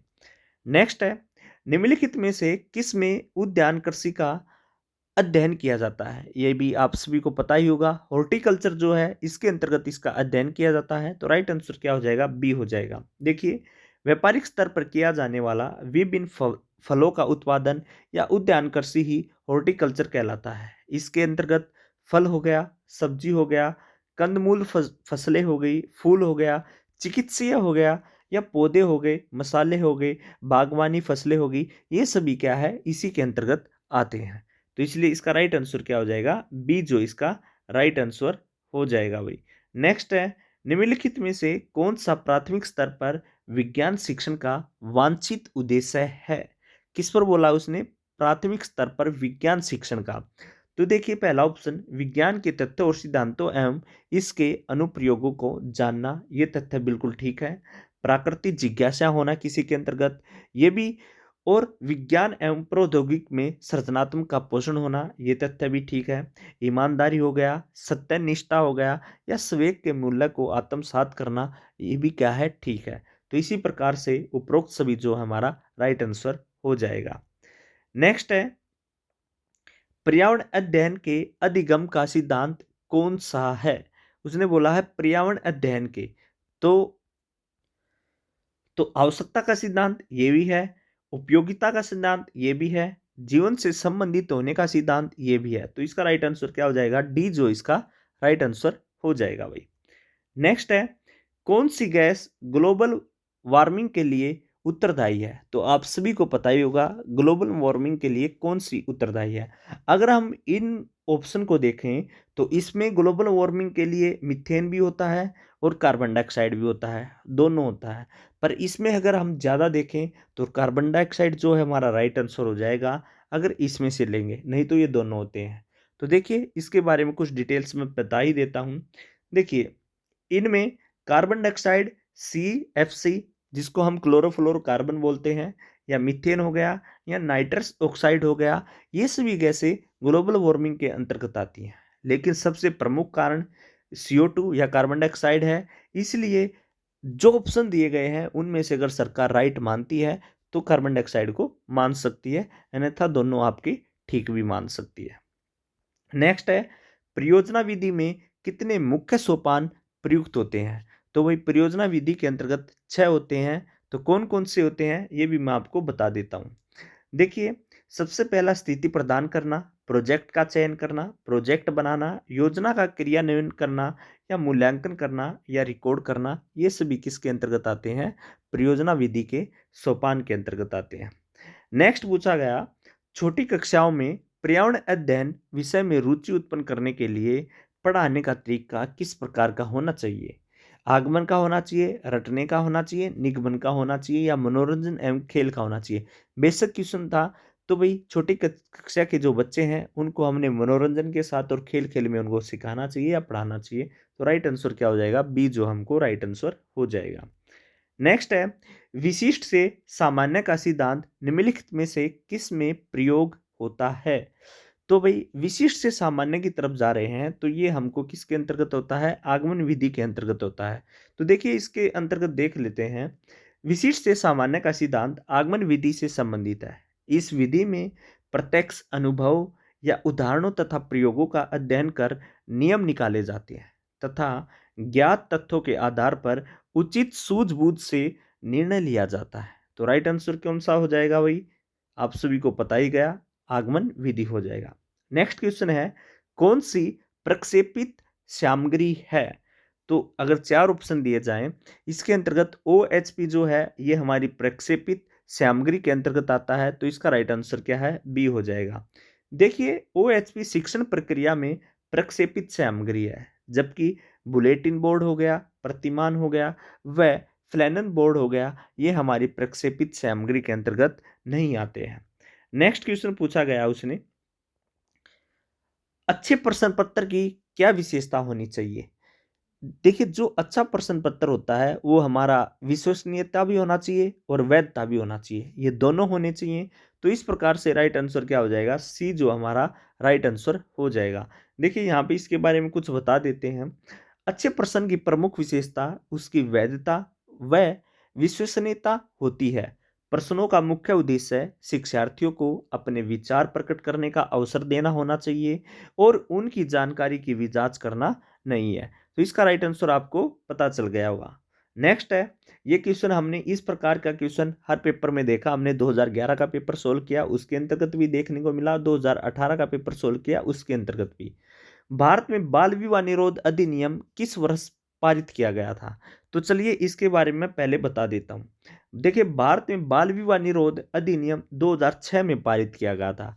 अगर इसके लागू होने की बात की जाए तो 1 नवंबर 2007 से क्या है यह लागू किया गया। तो पेपर के अंतर्गत अब की बार आपसे पूछ सकता है कब लागू किया गया, इसमें डेट भी दे सकता है आपको। पर पारित की बात पूछी थी इसने, तो पारित तो 2006 में हुआ और लागू कब हुआ? 1 नवंबर 2007 को क्या यह लागू हुआ। तो इस प्रकार से आप देख सकते हैं। नेक्स्ट है, कौन सी विशेषता परिवार की नहीं है? चार ऑप्शन आपके सामने दिए हैं और बोल रहा है कौन सी विशेषता परिवार की नहीं है। पहला है, कम से कम दो भिन्न लिंग वाले व्यक्ति साथ रहते हों। ये परिवार में है क्योंकि दो अलग अलग व्यक्ति की भिन्न के साथ रहते हैं, तो ये तो परिवार के अंतर्गत आता है। नेक्स्ट है, प्रत्येक सदस्य की आय भिन्न जमा की जाती हो। नहीं, ये बिल्कुल गलत है। परिवार के अंतर्गत काफी भी ऐसे भी मिलेंगे जिनकी आय कम होती है या कोई आय किसी की नहीं है या कमाता नहीं है, तो सबका हम क्या फिक्स नहीं कर सकते हैं। तो इसलिए ये ऑप्शन हमारी तरफ से गलत है। तो राइट आंसर क्या हो जाएगा? बी जो हमारा राइट आंसर हो जाएगा। नेक्स्ट है, राष्ट्रीय बाल श्रम उन्मूलन प्राधिकरण की स्थापना कब की गई थी? ये मैंने आपको पहले ही बताया कि इस प्रकार के क्वेश्चन पूछे जा रहे हैं। तो अगर हम इसकी बात करें तो इसका राइट आंसर क्या हो जाएगा? 26 सितंबर 1994 के अंतर्गत की गई थी। तो चलिए देख लेते हैं। राष्ट्रीय बाल श्रम उन्मूलन प्राधिकरण की स्थापना चाइल्ड लेबर पॉलिसी 1987 के अंतर्गत 26 सितंबर 1994 को की गई थी। तो इसका राइट आंसर क्या हो जाएगा? 1994 जो हमारा राइट आंसर हो जाएगा। नेक्स्ट है, बागवानी के लिए कौन से प्रकार का उर्वरक उपयोगी होता है? तो वर्मी कंपोस्ट जो होता है ये हमारे बागवानी के लिए अच्छा माना जाता है। तो राइट आंसर क्या हो जाएगा? डी हो जाएगा। इसके बारे में भी देख लेते हैं। बागवानी कृषि करने का एक प्रकार है। इस कृषि में रासायनिक उर्वरकों जैसे यूरिया, सोडियम फॉस्फेट एवं DAP का प्रयोग नहीं होता है, बल्कि वर्मी कंपोस्ट जैसे जैविक उर्वरकों का क्या है? प्रयोग होता है। नेक्स्ट क्वेश्चन देखते हैं। कौन सा इनके अंतर्गत ठीक नहीं है। ये सेम क्वेश्चन, बस थोड़ा हाथ चेंज करके इसमें एक दो ऑप्शन चेंज है, बाकी सेम क्वेश्चन आपको 2018 में भी पूछा गया। सबसे पहला है फिरन, उसमें अगर आपने देखा होगा उसमें भी फिरन पूछा गया था, ये जम्मू कश्मीर से संबंधित है, पहले वाला बिल्कुल ठीक है। पानो भाजू, ये गलत है, पश्चिम बंगाल की बजाय यह गोवा के अंतर्गत आएगा, तो इसका राइट आंसर क्या है, कौन सा ठीक नहीं है, बी नहीं है। और भी पढ़ लेते हैं बाई चांस अगली बार पूछा जाए, ये पश्चिम बंगाल में की बजाय कहाँ पर है भाई, गोवा के अंतर्गत है। नेक्स्ट है राहिदे, हिमाचल प्रदेश में है, बिल्कुल ठीक है। फुलकारी पंजाब के अंतर्गत है, ये भी ठीक है, तो इसका राइट आंसर क्या हो जाएगा, बी। बी जो है असत्य है, क्योंकि ये पश्चिम बंगाल की बजाय गोवा राज्य से है। नेक्स्ट है निम्नलिखित में से कौन सा पत्थर राजस्थान में घरों के फर्श बनाने के लिए उपयोग में नहीं लिया जाता था। आप सभी को पता है पत्थर के मामले में राजस्थान फेमस है, और हम अक्सर पत्थर मंगाते हैं तो यही बोलते हैं भाई राजस्थान से स्पेशल मंगाया हुआ है। तो इसका मतलब क्या है, वहां पर पत्थरों का ज्यादा प्रयोग किया जाता है। और वहां पर किस प्रकार के पत्थर पाए जाते हैं, देखिए संगमरमर जो होता है उसका हम प्रयोग करते हैं, ये तो राजस्थान में भी यूज किया जाता है। स्टोन, कोटा स्टोन जो होता है ये भी हम क्या है यूज करते हैं, और सैंडस्टोन जो है ये भी हम यूज करते हैं। तो इसका राइट आंसर कौन सा हो जाएगा, घिया पत्थर जो सेल खेड़ी है ये हम यूज नहीं करते हैं, तो राइट आंसर क्या हो जाएगा, सी हो जाएगा। देखिए यहाँ पे आप देख भी सकते हैं राजस्थान में घरों के फर्श में संगमरमर, कोटा स्टोन और सैंडस्टोन का प्रयोग होता है, क्योंकि वहां इसकी पर्याप्त मात्रा होती है, और घिया पत्थर का प्रयोग घरों का फर्श बनाने में नहीं किया जाता है।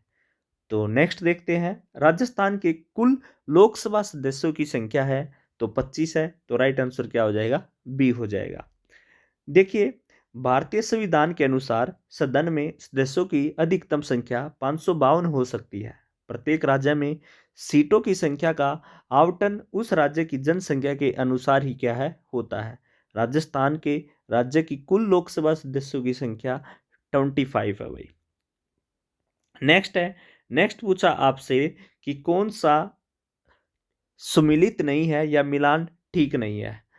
अंबाजी मेला कहाँ पर है, गुजरात में है। माघ मेला कहाँ पर है, उत्तर प्रदेश में है। बड़ेश्वर मेला कहाँ पर है, राजस्थान में है।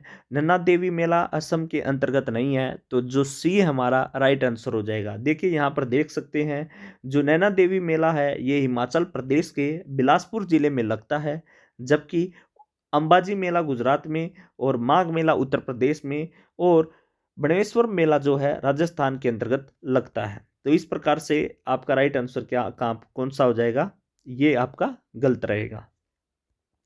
नेक्स्ट है राजस्थान स्टेट केमिकल वर्क्स कहाँ पर स्थित है, तो डीडवाना के अंतर्गत स्थित है, तो राइट आंसर क्या हो जाएगा, ए हो जाएगा। देखिए Rajasthan state chemical workers Didwana Rajasthan में स्थित है, और अगर इसकी स्थापना की बात करें तो 1991 के अंतर्गत क्या है इसकी स्थापना की गई थी। नेक्स्ट देख लेते हैं कि भारत में उपभोक्ता संरक्षण अधिनियम किस वर्ष लागू किया गया था। जो अधिनियम हो गए या कोई पारित हो गया, वे चीजें हर बार पूछी गई हैं रीट के अंतर्गत, और साइंस के जो क्वेश्चन मिलते जुलते हैं वो भी 5-6 क्वेश्चन पूछे गए हैं, और राजस्थान जीके से 7 क्वेश्चन आपके हर बार पूछे जा रहे हैं। तो देखिए जो उपभोक्ता संरक्षण दिवस है कब लागू किया गया था, 1986 के अंतर्गत क्या है लागू किया गया था। देखिए भारत में 1986 में पारित किया, और इसी वर्ष इसे क्या है लागू भी कर दिया गया। फिर है साइंस का, मलेरिया रोग क्या होता है या किसके कारण होता है, प्लाज्मोडियम के कारण होता है, तो इसका राइट आंसर क्या हो जाएगा, ए जो इसका राइट आंसर हो जाएगा। देखिए मलेरिया रोग प्लाज्मोडियम नामक प्रोटोजोआ से होता है। इस रोग की वाहक मादा मच्छर एनाफिलीज होती है। सिर दर्द, मिचली, पेशीय वेदना तथा तीव्र ज्वर आना मलेरिया के क्या है प्रमुख लक्षण है। नेक्स्ट है पक्षमाभ उपकला प्राणियों के शरीर में कहाँ पर मिलते हैं, तो देखिए ये जो होते हैं ये सवसनिका में मिलते हैं, तो इसका राइट आंसर क्या हो जाएगा, बी जो इसका राइट आंसर हो जाएगा। देखिए पक्षमाप उपकला शरीर के सुरक्षा कवच का क्या है कार्य करते हैं। ये त्वचा हो गया, मुंह हो गया, आहार नाल हो गया तथा फेफड़ों की बाहरी सतह पर क्या है पाए जाते हैं, इसलिए ये कहां पर मिलते हैं, श्वसनिका में मिलते हैं। तो राइट आंसर क्या हो जाएगा इसका, बी जो इसका राइट आंसर हो जाएगा। नेक्स्ट है निम्नलिखित में से कौन सा सरल उत्तक नहीं है। उसने सरल उत्तक बोला है, तो देखिए मैं बता देता हूं जाइलम पौधों में पाया जाने वाला एक जटिल उत्तक है और यह 4 प्रकार की कोशिकाओं, वाहिनिकाओं या वाहिकाओं या काष्ठ तंतु तथा काष्ठ मृतक से मिलकर बने होते हैं। तो इसलिए इसका राइट आंसर क्या हो जाएगा? सरल उत्तक में कौन सा नहीं होता है? ए नहीं होता है। तो ए जो हमारा राइट आंसर हो जाएगा। इस प्रकार से जो 2016 का आपका पेपर हुआ, हमने उसके ईवीएस के क्वेश्चन देखे और कुछ साथ के साथ मैंने एडिशनल इन्फॉर्मेशन भी बताई। जो 2018 का पेपर हुआ था उसमें मैंने बहुत ज़्यादा डिटेल से बता रखा है और उसमें आपके काफ़ी क्वेश्चन क्लियर हो जाएंगे जो आने वाले पेपर के लिए भी बहुत इंपॉर्टेंट है। तो नीचे अगर कोई बच्चा देखना चाहता है या प्लेलिस्ट भी बना रखी है, डिस्क्रिप्शन में भी लिंक मिल जाएगा। 2016 का और 2018 का और 2011 के 3 पेपर में डाल चुका हूँ, तीनों पेपर देख सकता है। तो थैंक यू स्टूडेंट, मिलते हैं नेक्स्ट वीडियो में। नेक्स्ट वीडियो से हम मैथ का सॉल्यूशन स्टार्ट कर रहे हैं। धन्यवाद। नमस्कार दोस्तों, सुमित भारद्वाज क्लासेस में आप सभी का फिर से स्वागत है। तो आज हम सॉल्यूशन करने वाले हैं जो आपका रीट का पेपर हुआ था 2011 का, तो 2011 वाला पेपर का हम सॉल्यूशन करेंगे। इससे पहले जो आपका 2018 का पेपर हुआ था उसका भी सॉल्यूशन हम कर चुके हैं। जिस बच्चे ने नहीं देखा है, नीचे डिस्क्रिप्शन के अंतर्गत लिंक मिल जाएगा, उसको भी जाकर आप देख सकते हैं। तो चलिए सबसे पहले हम इसमें ईवीएस देखते हैं और ईवीएस के यहाँ से आपको पता भी चल जाएगा और नीचे से आप 2018 की भी देख सकते हैं। पहला क्वेश्चन दिया कि एकल परिवार से क्या तात्पर्य है, तो साथ के साथ मैंने क्या है आपकी एडिशनल इन्फॉर्मेशन भी ऐड की हुई है, तो उसको भी करेंगे। तो देखिए एकल परिवार क्या होता है। सबसे पहले आपको पता होना चाहिए कि जो संयुक्त परिवार का लघु रूप ही जो होता है उसको हम एकल परिवार कहते हैं। मतलब क्या कि संयुक्त परिवार के विघटन के कारण ही एकल परिवार का जन्म हुआ है और एकल परिवार में पति पत्नी तथा उनके अविवाहित बच्चे क्या है रहते हैं। तो इस प्रकार से इसका राइट आंसर क्या हो जाएगा? पति पत्नी और उसके अविवाहित बच्चे जो हैं वे रहते हैं। तो इसका मतलब राइट आंसर जो है बी जो इसका राइट आंसर हो जाएगा। नेक्स्ट क्वेश्चन पूछा कि तंबाकू की आदत किससे होती है। वैसे तो आप सभी को पता है तंबाकू का संबंध किससे होता है, निकोटीन से होता है, ये आप सभी को पता होगा। पर मैं आपको क्या है इसके बारे में इंफॉर्मेशन भी बता देता हूँ। देखिए तंबाकू का नियमित सेवन करने से तंबाकू में उपस्थित निकोटीन की मात्रा से तंबाकू की खाने की क्या है आदत पड़ जाती है। नेक्स्ट क्वेश्चन है भारत में लड़के व लड़कियों की विवाह योग्य न्यूनतम आयु क्या है। ये सेम क्वेश्चन 2018 में भी आपसे पूछा गया और यहाँ भी आपसे क्वेश्चन पूछा गया। तो इसका आंसर क्या हो जाएगा? लड़कों की एज कितनी है? 21 है और लड़कियों की एज कितनी है? 18 है। तो इसका राइट आंसर क्या हो जाएगा? ए जो इसका राइट आंसर हो जाएगा भाई। नेक्स्ट है राजस्थान के लोगों का मुख्य व्यवसाय क्या है। तो 4 ऑप्शन आपके सामने दिए हुए हैं। तो मैं राइट आंसर बताने से पहले आपको कुछ इन्फॉर्मेशन शेयर करता हूं कि जो राजस्थान के लोगों का प्रमुख व्यवसाय कृषि है और राज्य की लगभग 73% जनसंख्या कृषि कार्यों में लगी हुई है। खाद्यान्न व उद्योगों के लिए भी कच्चा माल कृषि उत्पादों से ही क्या है प्राप्त होता है। बाजरा, मक्का और चना उत्पादन में राजस्थान का देश में महत्वपूर्ण क्या है स्थान है। तो इस प्रकार से जो एक्स्ट्रा जो इन्फॉर्मेशन थी वो भी आपसे पता चल गया। जैसे कि कई बार पूछ लेता है लगभग कितने प्रतिशत जनसंख्या क्या है कृषि पर है, तो 73% जनसंख्या। ठीक है भाई। तो राइट आंसर क्या हो जाएगा? इसका राइट आंसर डी जो है हो जाएगा। नेक्स्ट है राजस्थान में निम्न में से किस स्थान पर शक्कर बनाने का कारखाना नहीं है। शक्कर बनाने का कारखाना कहां पर नहीं है? देखिए निम्बाहेड़ा के अंतर्गत शक्कर बनाने का कारखाना नहीं है, नहीं तो भोपाल सागर के अंतर्गत भी है, उदयपुर के अंतर्गत भी है, केशोराय पाटन के अंतर्गत भी है। तो इस प्रकार से बी इसका जो है राइट आंसर हो जाएगा। तो यहाँ से आपको पता चल रहा होगा कि जो राजस्थान जीके के भी क्वेश्चन पूछे जा रहे हैं। चलिए पहले पूरे क्वेश्चन कर लेते हैं फिर आएंगे इन पे। नेक्स्ट है ठगी अथवा अनुचित व्यापारिक व्यवहार होने पर हमें शिकायत करनी चाहिए। तो कहाँ पर करनी चाहिए? जहाँ पर आपके साथ ठगी हो या अनुचित व्यापारिक व्यवहार हो। तो इसकी हम इंफॉर्मेशन शेयर करते हैं। देखिए ठगी अथवा अनुचित व्यावहारिक व्यवहार होने पर हमें उपभोक्ता संरक्षण मंच को क्या है अपनी शिकायत दर्ज करनी चाहिए। नेक्स्ट है राष्ट्रपति द्वारा राज्यसभा में कितने सदस्य मनोनीत किए जाते हैं। तो ये तो आप सभी को पता ही होगा। राष्ट्रपति कितने करता है? 12 करता है राज्यसभा के अंतर्गत। तो राइट आंसर क्या हो जाएगा? बी जो है राइट आंसर, सॉरी ए जो है इसका राइट आंसर हो जाएगा। तो इसकी इंफॉर्मेशन देख लेते हैं कुछ एक्स्ट्रा। देखिए वर्तमान समय में राज्यसभा के सदस्यों की संख्या 245 है।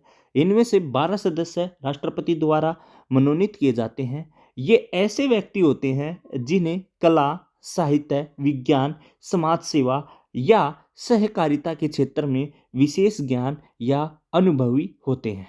तो इनको क्या है, 12 राष्ट्रपति के द्वारा चुना जाता है। तो इस प्रकार से ये भी आप देख सकते हैं। नेक्स्ट क्वेश्चन दिया, जिला जिला उद्योग केंद्र किस योजना के तहत शहरी एवं ग्रामीण युवकों को रोजगार मुहैया कराता है। तो भाई ये एक योजना भी दी गई, तो बताइए किस योजना के तहत यह कराता है। देखिए प्रधानमंत्री रोजगार योजना के अंतर्गत शहरी व ग्रामीण युवकों को रोजगार मुहैया कराने की बात कही गई है और इस योजना का शुभारंभ 1993 ईस्वी के अंतर्गत क्या है हुआ था। तो कब हुआ था, 1993 में हुआ था। किसके द्वारा, प्रधानमंत्री रोजगार योजना के द्वारा। ठीक है भाई। नेक्स्ट क्वेश्चन है, संसार में अधिकतम ट्यूबवेल किस देश के अंतर्गत है। अगर हम बात करें संसार में सबसे ज्यादा ट्यूबवेल भारत के अंतर्गत ही क्या है पाए जाते हैं। कुछ इंफॉर्मेशन देख लेते हैं हम। देखिए संसार में अधिकतम ट्यूबवेल भारत में है और 55.68% सिंचाई का कार्य ट्यूबवेल के द्वारा ही क्या है होता है। उत्तर प्रदेश में ट्यूबवेल से सर्वाधिक सिंचाई होती है, जहां 84 से 93 लाख हेक्टेयर तक भूमि की सिंचाई इनसे ही की जाती है। तो इस प्रकार से हर क्वेश्चन के साथ मैंने कुछ एडिशनल भी इंफॉर्मेशन दी हुई है, तो भी आपको फायदेमंद होगी। नेक्स्ट है, गणगौर का त्योहार कब मनाया जाता है। ये राजस्थान जीके का है, तो इसको भी देख लेते हैं। देखिए गणगौर का त्योहार चैत्र सुदी प्रथमा से शुरू होकर चैत्र शुक्ल तृतीया को समाप्त होता है और गणगौर की सवारी जयपुर और बीकानेर में धूमधाम से निकलती है। होलिका दहन के बाद गणगौर का त्योहार आरंभ हो जाता है। तो ये इससे रिलेटेड मैंने फुल इन्फॉर्मेशन क्या है आपको बता दी है। तो राइट आंसर भी आपको मिल गया होगा। ठीक है भाई। तो नेक्स्ट क्वेश्चन देखते हैं, राजस्थान में जिलों की नगरी किसको कहा जाता है। तो देखिए उदयपुर को जिलों की नगरी कहा जाता है। यहाँ कई सुंदर जिले अवस्थित हैं, जिसमें पिछोला हो गया, फतेह सागर हो गया, जयसमंद हो गया, राजसमंद हो गया, उदय सागर, पूछतलाई बड़ी का तालाब हो गया और स्वरूप सागर जैसी कई जिले इसके अंतर्गत क्या है अवशिष्ट हैं। और डायरेक्ट राइट आंसर आपको क्या हो जाएगा, उदयपुर को जिलों की नगरी कहा जाता है। नेक्स्ट है, विजय स्तंभ किसने बनवाया था। इसके बारे में आप सभी को पता होगा, महाराणा कुंभा के द्वारा क्या है यह बनाया गया था। तो इसका राइट आंसर ए हो जाएगा। देख लेते हैं एक बार इसके बारे में भी। विजय स्तंभ राणा कुंभा ने मालवा के सुल्तान महमूद तथा गुजरात के सुल्तान अहमद शाह पर 1440 ईस्वी में अपनी विजय के समर्थी चिन्ह के रूप में बनवाया था। इसके बाह्य भाग में धार्मिक शिलालेख व नक्काशी का कार्य अति सुंदर व दर्शनीय है भाई। नेक्स्ट क्वेश्चन है, निम्नलिखित में से यातायात संकेत का क्या अर्थ है। ये आपको एक पिक्चर दी गई है और बोल रहा है कि इसका अर्थ क्या है। तो इसका अर्थ है सकरी पुलिया। तो इसका राइट आंसर क्या हो जाएगा, डी हो जाएगा। वैसे मैं इसके अंतर्गत चारों ऑप्शन दिए हुए हैं, जैसे मुख्य सड़क हो गया, रेलवे क्रॉसिंग हो गया, पैदल पारपथ हो गया। तो इन सभी की क्या मैं बता देता हूँ इन सभी के बारे में। देखिए मुख्य सड़क की पिक्चर ऐसी होती है, यहाँ पर आप देख सकते हैं। पैदल परिपथ की पिक्चर ऐसी होती है, ये भी आप देख सकते हैं। रेलवे क्रॉसिंग की ये होती है, ये भी आप देख सकते हैं। और आपसे लास्ट में पूछा क्या गया था, ये पिक्चर दी गई थी और पूछा था किससे संबंधित है, तो इससे संबंधित है। तो इस प्रकार से अगर कोई और भी पूछता है तो हम आसानी से क्या है इनके बारे में बता सकते हैं। नेक्स्ट है, कंप्यूटर से रिलेटेड भी क्वेश्चन दिए गए। हमने 2018 के पेपर में देखे कंप्यूटर से रिलेटेड 4-5 क्वेश्चन दिए गए थे। यहाँ पर भी आपको कंप्यूटर के क्वेश्चन देखने मिल रहे हैं। हालांकि इजी है। एटीएम की फुल फॉर्म बताइए, सभी को पता होगा, बताने की जरूरत नहीं है। ऑटोमेटेड टेलर मशीन जो इसकी फुल फॉर्म होती है, तो ए जो इसका राइट आंसर हो जाएगा। नेक्स्ट है, कंप्यूटर के माध्यम से भेजे जाने वाले संदेश को क्या कहते हैं। आप सभी को पता है, आजकल तो सभी के घर में कंप्यूटर है भी। उसके द्वारा हम जो संदेश भेजते हैं उसको क्या कहा जाता है। हम ईमेल के द्वारा ही तो सेंड करते हैं। तो इसका राइट आंसर क्या हो जाएगा, ईमेल जो इसका राइट आंसर हो जाएगा। तो इसका आंसर क्या हो जाएगा, सी हो जाएगा। ठीक है। हालांकि वर्तमान में संचार के क्षेत्र में आई क्रांति से अधिकांश लोग संदेश भेजने के लिए कंप्यूटर का प्रयोग करने लगे हैं और कंप्यूटर से भेजे जाने वाले संदेश को हम क्या कहते हैं, ईमेल बोला जाता है। नेक्स्ट है, डेंगू रोग का वाहक कौन होता है। हालांकि इसके बारे में मैं आने से पहले आंसर बता देता हूँ। ये जो है एडिस मच्छर होता है, पर इसके बारे में कुछ डिटेल बताता हूँ आपको। पहले देखिए, डेंगू रोग का वाहक एडिस मच्छर होता है। यह एक विषाणु जनित रोग है। कई बार आपसे पूछ भी लेगा यह किस प्रकार का रोग है। इसे हड्डी तोड़ बुखार भी कहा जाता है। इस बुखार में आंखों, पेशियों या सिर तथा जोड़ों में क्या है, दर्द होने लगता है। तो इसका राइट आंसर आपको भी पता चल गया होगा। जो इसकी साथ के साथ जो इंफॉर्मेशन बनती थी वो भी हमने देख ली। नेक्स्ट क्वेश्चन है, मनुष्य के शरीर की जैव रासायनिक प्रयोगशाला कौन सी होती है। अगर हम मनुष्य के शरीर की जैव रासायनिक प्रयोगशाला की बात करें तो यकृत जो है, लीवर जो है, वह हमारा क्या है, राइट आंसर हो जाएगा। क्या हो जाएगा, लीवर। तो राइट आंसर क्या हो जाएगा, बी जो हमारा राइट आंसर हो जाएगा। देखिए, लीवर मनुष्य के शरीर की जैव रासायनिक प्रयोगशाला है।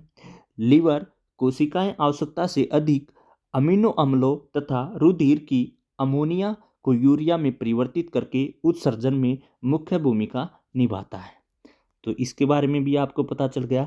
इस प्रकार से यहाँ से हर बार जो हमने देख रहे हैं कि साइंस के भी क्वेश्चन यहाँ पर क्या है, दिए जा रहे हैं। नेक्स्ट है, पल्स पोलियो कार्यक्रम का उद्देश्य क्या है। जो पल्स पोलियो कार्यक्रम है, पोलियो का संपूर्ण उन्मूलन करना ही क्या है, इसका उद्देश्य है। तो राइट आंसर क्या हो जाएगा, सी हो जाएगा। हालांकि इसके बारे में डिटेल्स बता देता हूं आपको। देखिए, नेक्स्ट है, कश्मीरी चोगा किसे कहते हैं। फिरन जो है, इसको हम कश्मीरी चोगा कहते हैं। कश्मीरी चोगा होता क्या है या फिरन क्या होता है। देखिए, फिरन वो होता है जो कि पूरा पैरों तक क्या है, ढका रहता है, उसको बोलते हैं। देखिए यहाँ पे दिखा देता हूँ। फिरन एक पारंपरिक परिधान है जो वहाँ के स्त्री व पुरुष दोनों के द्वारा पहना जाता है। यह परिधान दो भागों में बटा होता है जो पैर तक लंबा होता है। तो इसको आप देख सकते हैं, आपने देख भी रखा होगा। फिर है, कुत्ता मछली का आवास कहाँ पर होता है। जो कुत्ता मछली होती है ये समुद्र के अंतर्गत पाई जाती है। तो राइट आंसर क्या हो जाएगा, डी हो जाएगा इसका। इसके बारे में देखिए, इस प्रजाति की मछलियां मुख्यतः खारे पानी में पाई जाती हैं, जिनका मुख्य निवास समुद्र में होता है। नेक्स्ट है, सीएनजी की फुल फॉर्म बताइए। फिर ये आपका साइंस से क्वेश्चन आया तो इसके बारे में भी आपको पता ही होगा। कंप्रेस्ड नेचुरल गैस जो है, इसकी फुल फॉर्म होती है। तो बी जो इसका राइट आंसर हो जाएगा। कुछ ये 2011 का पेपर है, इसलिए आपको थोड़ा इजी भी लग रहा होगा, क्योंकि भाई ये बहुत पहले का पेपर है। तो हालांकि इजी तो है ही, जिसने पढ़ रखा है, जिसने नहीं पढ़ रखा है तो उसके लिए मुश्किल है। नेक्स्ट क्वेश्चन है, वन्य जीव सप्ताह कब मनाया जाता है। ये तो पूछना ही था, ईवीएस का टॉपिक है। तो 1 अक्टूबर से 7 अक्टूबर तक क्या है, बनाया जाता है। तो राइट आंसर क्या हो जाएगा, ए हो जाएगा। देखिए, वन्य जीवों के संरक्षण के उद्देश्य हेतु प्रत्येक वर्ष 1 अक्टूबर से 7 अक्टूबर तक क्या है, वन्य जीव सप्ताह बनाया जाता है। नेक्स्ट है, राजस्थान जीके से पूछा गया। राजस्थान राज्य के राज्य वृक्ष, राज्य पक्षी और राज्य जंतु के बारे में बताइए। अगर हम राज्य वृक्ष की बात करें तो खिजड़ली के बारे में आपने खूब पढ़ रखा होगा, क्योंकि ईवीएस का कहीं से भी आप हो, ईवीएस के टॉपिक के अंतर्गत खिजड़ली का क्या है, जिक्र जरूर होता है। तो राज्य वृक्ष क्या है, खिजड़ली। तो ए जो हो जाएगा। राज्य पक्षी क्या है, गोंडवाना, जो 2018 में पूछा गया था।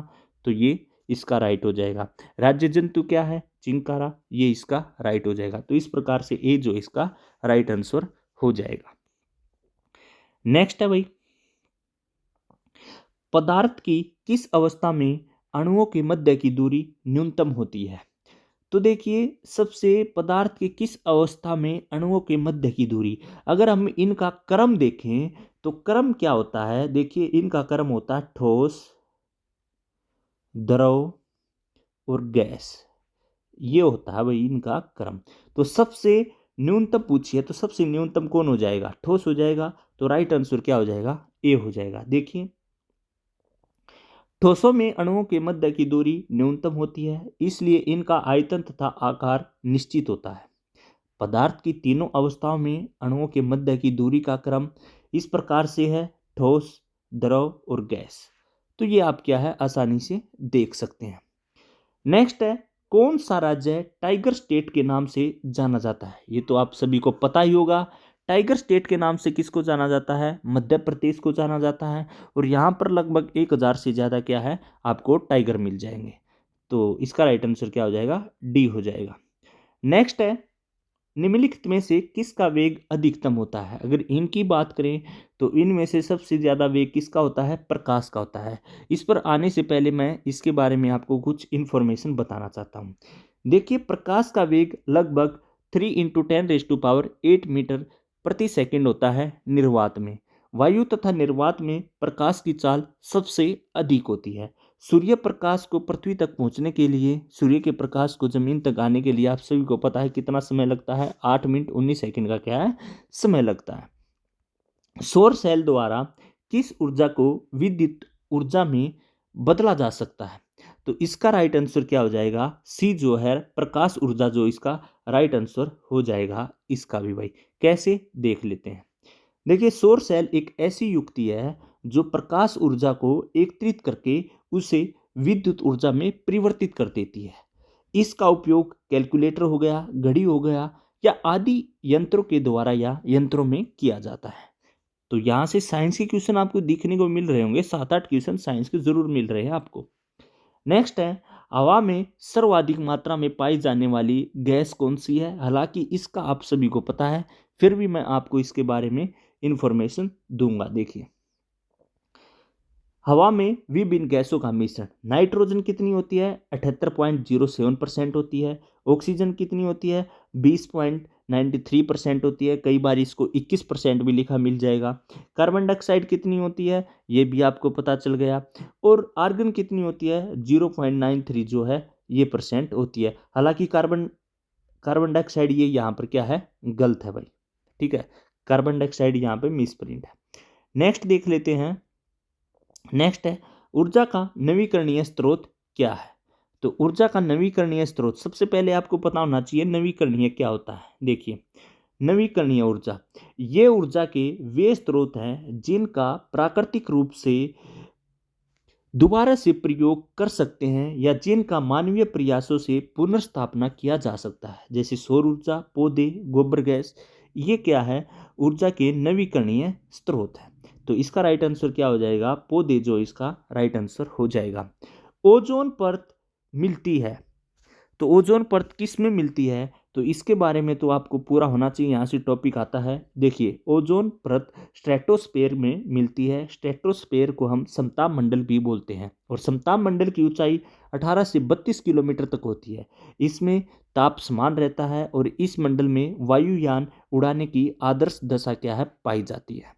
तो इस प्रकार से जो 2011 में क्वेश्चन पूछे गए थे वो आपके क्या है मैंने करवा दिए हैं, और 2018 का पेपर भी मैंने डाल रखा है। जिस बच्चे ने नहीं देखा है नीचे जाके डिस्क्रिप्शन में लिंक है, वहाँ जाकर भी देख सकता है। एक पेपर और बचता है आपका 2016 का, वो भी मैं डाल दूंगा, वो भी आप वहाँ आसानी से देख सकते हो। तो थैंक यू स्टूडेंट, मिलते हैं नेक्स्ट वीडियो में। धन्यवाद।